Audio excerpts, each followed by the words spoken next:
Iya, Panduan Pandawa. by WA mungkin WA, singkatannya. cukup WA aja. Oh iya iya iya. Ya, Oke. pelayanan by WA lah kira-kira gitu. Kan zaman sekarang orang lebih suka pakai WA ya, mungkin lebih mudah ya. Lebih praktis Iya, ya. praktis. Oh, baik. Kuotanya gampang dibeli gitu kan. Betul. Nah, gitu.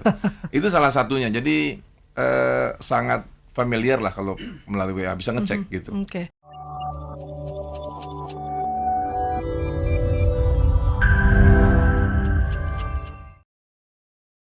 Bersama dengan Dr. Ozi ya, Deputi Direksi Bidang Perluasan dan Kepatuhan Kepesertaan.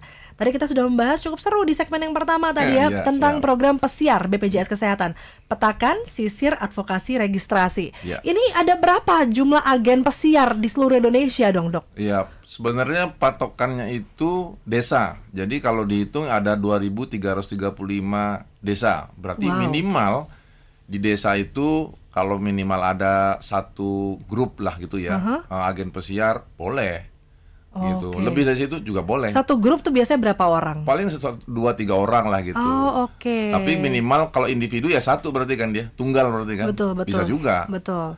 gitu. Dikaliin Tapi kalau aja kita ya. sebenarnya lebih cenderung memang individu ya. Jadi kalau 2.335 itu ya satu-satu berarti. Karena nanti ngitungnya susah kan pembiayaannya kan. Karena ada imbal jasa, Mbak. Oh, Gitu. begitu. Apakah juga sahabat Sonora boleh menjadi agen pesiar ini? Tentu boleh. Wah, caranya seperti apa, Dok? Nanti tinggal menghubungi orang BPJS ya. Artinya untuk dibikin perikatan perjanjian kerjasama, Iya. diberikan sosialisasi, diberikan informasi mengenai hak dan kewajibannya. Nah, ini saya sekalian menyampaikan karena agen pesiar ini justru sekarang lagi dikembangkan beririsan dengan program namanya Sri Kandi. Sri Kandi itu program sinergi rekrutmen reaktivasi peserta JKN. Wih, Nah, Sri jadi Kandi kenapa- dan pesiar. Betul. Kenapa ini menarik? Kita makanya menyebutnya pesiarnya ini new pesiar. Kenapa? Karena ada sebenarnya 2 program lagi yang dilakukan juga oleh direktorat kami di kepesertaan. Satu, itu salah satunya adalah melakukan kegiatan BPJS online. Satunya lagi adalah penyampaian informasi status kepesertaan JKN Ya. di tingkat desa. Jadi 3 program ini dijadiin satu. Oke. Nah, yang disebut BPJS online itu apa sih? Nah, BPJS online itu begini. Di suatu wilayah, tadi yang cerita Mbak tadi, kalau misalnya masyarakat ini sulit ya datang misalnya ke kantor kabupaten gitu ya. Oke. Maksudnya ke ibu kota kabupaten. Iya. Ketika dia mau mencari informasi atau mau mendaftar menjadi peserta JKN kan sulit. Iya. Nah, itu cukup nanti dibantu oleh petugas kita gitu ya, kerjasama dengan agen pesiar tadi, itu pakai wifi setempat atau pakai tethering begitu, nanti Zoom.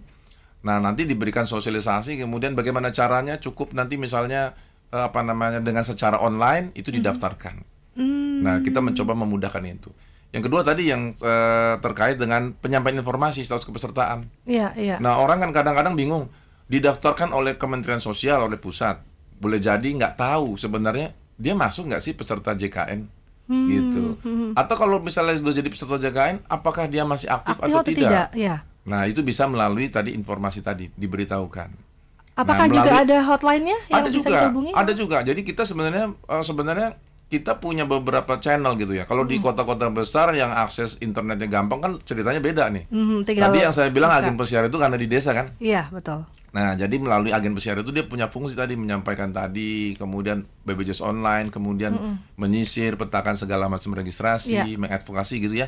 Tapi kalau yang di kota iya bisa. Di situ pun kalau internetnya bagus bisa melalui jalur tadi aplikasi Mobile JKN. Di-download tuh. Aplikasi Mobile JKN, tinggal kita ngecek status keaktifan peserta kita bagaimana. Anak-anak kita oke. seperti apa. Kan bisa juga anak kita yang usia 21 tahun ke atas boleh jadi dinonaktifkan dulu oleh BPJS. Iya. Karena kita tidak tahu apakah kuliah apa tidak kan gitu kan. Iya. Nah, atau misalnya sudah selesai kuliah atau segala macam kita belum tahu. Iya. Belum lagi selain mobil JKN, aplikasi mobil JKN ada lagi aplikasi melalui WA namanya Pandawa. Oke. Ya, jadi pelayanan itu lewat Pandawa, melalui WA gitu.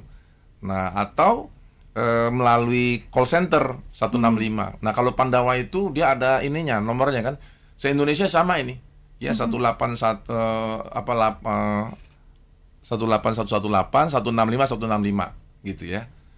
Oke, 165, Gampang dihafal. 165, Ujungnya karena 165. 165 itu 2 kali gitu. Oke, Iya. baik. Ini untuk Pandawa ya. Iya, Panduan Pandawa. by WA mungkin. WA, singkatannya. cukup WA aja. Oh iya iya iya. Ya, Oke. pelayanan by WA lah kira-kira gitu. Kan zaman sekarang orang lebih suka pakai WA ya, mungkin lebih mudah ya. Lebih praktis Iya, ya. praktis. Oh, Kuotanya gampang dibeli gitu kan. Betul. Nah, gitu. Itu salah satunya. Jadi sangat familiar lah kalau melalui WA, bisa ngecek gitu. Oke, baik. Tadi disampaikan 98,4% cakupan Iya. untuk UHC Indonesia yang sudah terdaftar, namun juga ditemukan ternyata masih ada yang tidak aktif ya, Iya, betul. karena satu alasan lain tertentu begitu.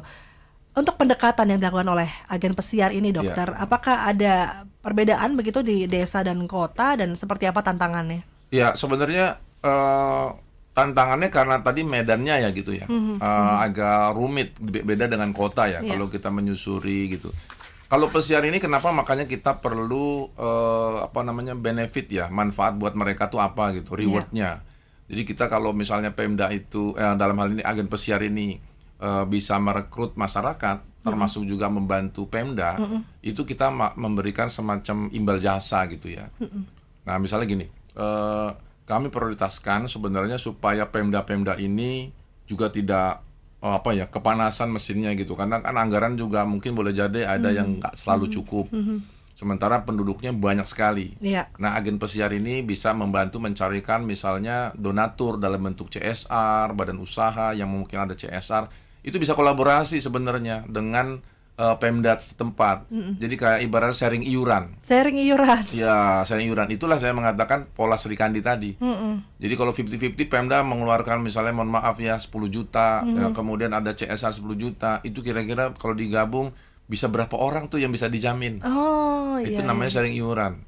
Lagi-lagi tagline-nya dengan gotong royong semua tertolong kan gitu. Betul. Nah, sementara kalau agen pesiar bisa melakukan itu, dia dapat fee dari BPJS. Tentu demikian itu lebih besar gitu ya. Tapi selain yang dengan Pemda, dia juga bisa merekrut tadi yang badan usaha mikro. Yang sulit itu kan yang mikro, yang kecil-kecil. Iya. Punya counter HP gitu kan, atau counter pulsa gitu kan, Iya. cuma 3 orang, 4 orang. Nah, sekarang kalau mereka mau ikut serta tapi dia nggak mampu 100% bagaimana? Nah, itu yang saya bilang tadi, dijembatani oleh mereka, didaftarkan gitu ya. Nah, kalau misalnya bisa 50-50 juga dengan Pemda, itu juga salah satu bonus bagi si agen pesiar. Oh, artinya mereka yang merasa atau mungkin agak berat begitu dengan iurannya bisa mengajukan begitu ya? Artinya kita menawarkan ke Pemda melalui si agen pesiar ini. Oke, melalui Gimana agen Pemda, pesiar. Pemda bisa bantu nggak? Misalnya ini kan biayanya misalnya 42.000, anggaplah begitu ya kalau kelas 3, kalau umum misalnya. Nah, kalau misalnya dia punya cuma 20.000 gitu kan. Ya kalau rokok sekarang 1 bungkus aja bisa beli orang kan gitu. Nah, 20.000 lah kira-kira. Sisanya gimana? Pemda bisa nggak bantu? Nah, itulah sharing iuran di situ. Nah, itu juga dihargai. Sama agen pesiar juga bisa merekrut yang mandiri kan tadi kan.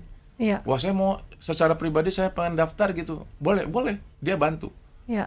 Nah, itu juga agen pesiar mendapatkan komisi lah kira-kira gitu. Karena dia kan sekaligus untuk memberikan sosialisasi, melakukan registrasi kan gitu, Iya, advokasi.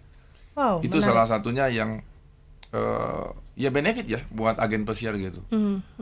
Dan ini di 2025 itu kita mau merambah ke 8.000 desa.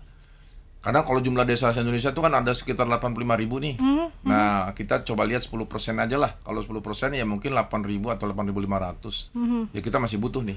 Kita menyisir 10.000 desa itu dengan asumsi tadi ya fokus sebenarnya di wilayah yang memang belum UHC ya.